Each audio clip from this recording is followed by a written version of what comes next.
श्री राम ज्योतिष India YouTube channel में सभी ज्योतिष प्रेमियों का स्वागत है।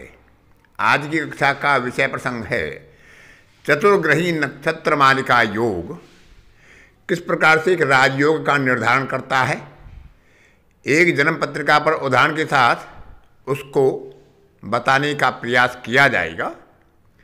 नक्षत्रों की पिछली कक्षा में आपको बताया गया था कि दो ग्रहों के परिवर्तन योग का क्या फल होता है। एक ग्रह अपनी नक्षत्र में हो और उसके नक्षत्र में अन्य ग्रहों का मालिका योग बनता हो तो उसका क्या प्रभाव होता है। और चार ग्रह जब परस्पर परिवर्तन करते हैं, एक ग्रह दूसरे के नक्षत्र में, दूसरा तीसरे के नक्षत्र में, तीसरा चौथे के नक्षत्र में और चौथा पहले के नक्षत्र में, तो यह एक राजयोग की स्थिति बन जाती है। तो इसी के बारे में आज की कक्षा में विचार करेंगे और एक जन्म पत्रिका पर उदाहरण के साथ उस समय गोचर क्या होना चाहिए, दशा कौन सी होनी चाहिए, उस पर भी विचार करेंगे ताकि आप बेहतर से उसे समझ सकें। तो जब कोई भी चार ग्रह परस्पर इस प्रकार का परिवर्तन करके नक्षत्र मालिका योग का निर्माण करते हैं और यदि उनमें एक ग्रह आत्मा कारक हो तो यह योग और भी उत्तम राजयोग कारक बन जाता है। यदि अमात्य कारक हो, मातृ कारक हो, पुत्र कारक हो, दारा कारक हो, तब भी राजयोग का निर्माण करेगा। लेकिन यदि आत्मा कारक इस योग में शामिल होता है तो वह एक प्रबल राजयोग होता है और दीर्घ काल तक व्यक्ति उस राजयोग का भोग करता है। क्योंकि जब ऐसे दो ग्रह की अंतर्दशा और दशा आएंगी जिनमें पहले ग्रह की दशा हो और नक्षत्र मालिका योग में उसे तीसरे ग्रह की अंतर्दशा हो तो प्रबल राजयोग का निर्माण होता है। और उस समय में गोचर का भी विशेष ध्यान रखना चाहिए, क्योंकि दशा का फल तभी मिलता है जब गोचर भी सहायक होता है। और गोचर में उन चारों ग्रहों का विचार करना आवश्यक है। इसके अलावा सूर्य और चंद्रमा का विचार भी आवश्यक होता है। तो वे चारों ग्रह परस्पर उन्हीं चारों ग्रहों के नक्षत्र में किसी भी राशि में गोचर कर रहे हों अथवा उन्हीं ग्रहों की राशियों में भी गोचर करते हैं तो भी वह प्रभाव देने वाले होंगे। लेकिन यदि परस्पर उन्हीं नक्षत्रों में एक साथ एक नक्षत्र में दो ग्रह हो सकते हैं या अलग अलग हो सकते हैं चारों ग्रह, लेकिन उन्हीं चारों ग्रहों के नक्षत्रों में जब उनका गोचर आएगा उस दशा और अंतर्दशा के मध्य में, और जब सूर्य भी उन्हीं किसी एक नक्षत्र में गोचर करेगा और चंद्रमा भी किसी एक नक्षत्र में गोचर करेगा, वह एक प्रबल राजयोग करने का समय होगा, प्रबल राजयोग प्राप्ति का समय होगा। और वह राजयोग अल्पकाल नहीं दीर्घ काल तक चलने वाला होगा। यानी उसे हम कह सकते हैं कि अखंड राजयोग या अखंड साम्राज्य योग। व्यक्ति या तो पद को अपनी मृत्यु के बाद ही छोड़ेगा या अपनी स्वेच्छा से स्वास्थ्य आदि के कारण के साथ छोड़ सकेगा। लंबे काल तक उसका राजयोग बना रहेगा। आगे एक ऐसी ही जन्म पत्रिका पर उदाहरण के साथ इसी योग का विचार करते हैं कि किस प्रकार से यह योग फलीभूत होता है। इसमें भी यदि वह आत्माकार ग्रह जो संयोग बनाता है चतुर्ग्रह नक्षत्र मालिका योग में, उस योग में दशमेश भी उसके साथ शामिल हो और आत्माकारक और दशमेश का किसी भी तरह से संबंध बन रहा हो तो यह राजयोग वास्तव में ही एक उत्कृष्ट श्रेणी का, उत्तम श्रेणी का राजयोग बनकर व्यक्ति को मान, प्रतिष्ठा, सत्ता, अधिकार, धन आदि सभी कुछ प्रदान करने में सहायक सिद्ध हो जाता है। तो आगे देखते हैं एक उदाहरण कुंडली पर कि किस प्रकार से यह राजयोग निर्माण होता है और किस प्रकार से गोचर और दशा में अपना प्रभाव देता है।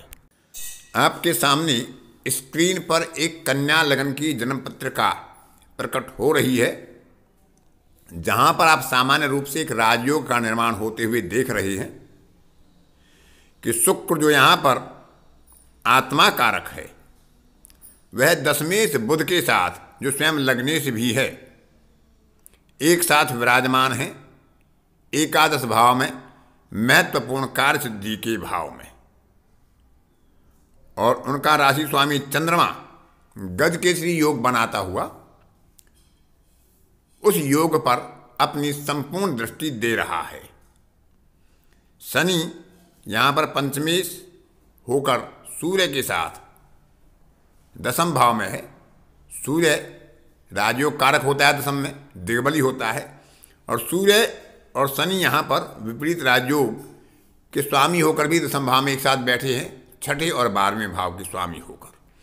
लेकिन हम विचार करते हैं यहाँ चतुर्ग्रही नक्षत्र मालिका योग का, तो हम देख सकते हैं कि आत्मा कारक शुक्र आश्लेषा नक्षत्र में बैठे हैं जो बुध का नक्षत्र है, और बुध स्वयं दशमेश होकर आत्मा कारक शुक्र से युति करते हुए शनि के नक्षत्र में बैठे हैं, और शनि मंगल के मृगशिरा नक्षत्र में, और मंगल पुनः लौटकर पूर्वा फाल्गुनी नक्षत्र में यानी शुक्र के नक्षत्र में विराजमान हैं। तो यहाँ पर चतुर्ग्रही नक्षत्र माल का योग का निर्माण हो जाता है। अब इसमें हम देखते हैं कि आत्मा कारक शुक्र इस योग में सम्मिलित है, तो यह योग एक उत्तम श्रेणी का राजयोग बनेगा। ऊपर से इसमें आत्मा कारक अपने नक्षत्र स्वामी बुध के साथ जो स्वयं दशमेश और लग्नेश होकर लाभ स्थान में युति करती हैं, यह इस योग को और उत्कृष्ट और उत्तम बना देता है।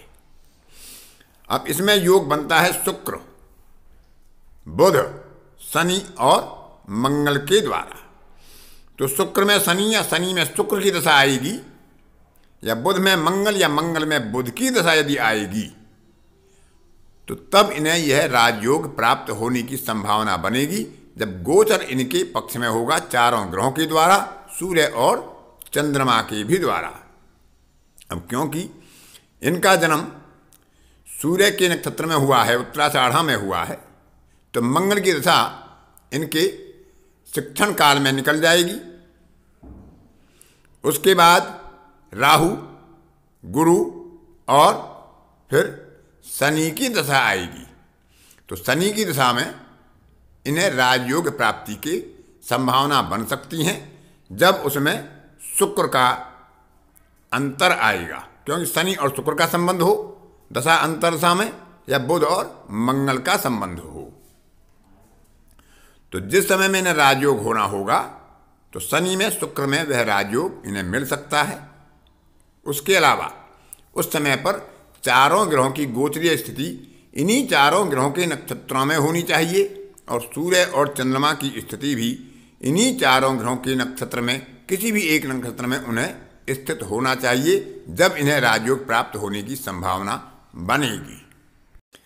21 जून 1977 को इन्हें राजयोग प्राप्त होता है। ये एक प्रदेश के मुख्यमंत्री बनते हैं और एक लंबे काल तक मुख्यमंत्री रहते हैं, और अपनी स्वेच्छा से ही 23 वर्ष के बाद उस पद को अपने उत्तराधिकारी को सौंप देते हैं। तो उस दिन का गोचर विचार कीजिए। मंगल और शुक्र यहाँ पर दोनों शुक्र के नक्षत्र में हैं। दशा चल रही है उस समय में शनि में शुक्र की, जो समाप्त होती है 25 अगस्त 1979 को। तो दशा पक्ष में है। अब गोचर में हम देखते हैं मंगल शुक्र दोनों शुक्र के नक्षत्र में है, जो स्वयं आत्मा कारक है। शनि बुध के नक्षत्र में है, जो दशमेश है, और बुध मंगल के नक्षत्र में है।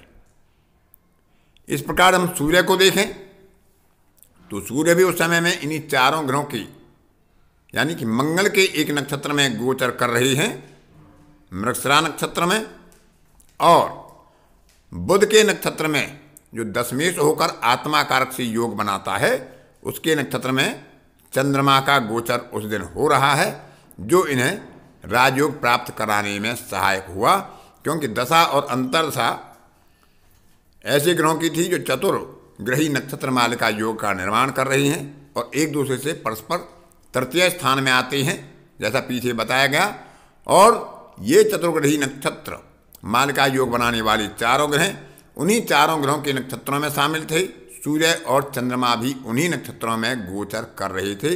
तब इन्हें एक प्रबल और उत्कृष्ट राजयोग प्राप्त होता है, और अपने समय में एक लंबे समय तक ये अपने मुख्यमंत्री पद पर बनी रहती हैं। आपको बता दें कि यह जन्म पत्रिका पश्चिमी बंगाल के लोकप्रिय मुख्यमंत्री ज्योतिर बसु की है, जिस पर आप विचार कर सकते हैं। तो इस तरह से चतुर्ग्रही नक्षत्र मालिका योग का विचार किया जा सकता है। वह एक प्रबल राजयोग देता है, अच्छा धन योग देता है, मान सम्मान प्रतिष्ठा देता है, बशर्ते कि उसमें आत्मा कारक भी शामिल हो। अतः आज की कक्षा में इतना ही। अन्य किसी कक्षा में फिर किसी नए विषय के साथ आपसे मुलाकात होगी। तब तक के लिए अपनी वाणी को विराम देता हूँ। धन्यवाद।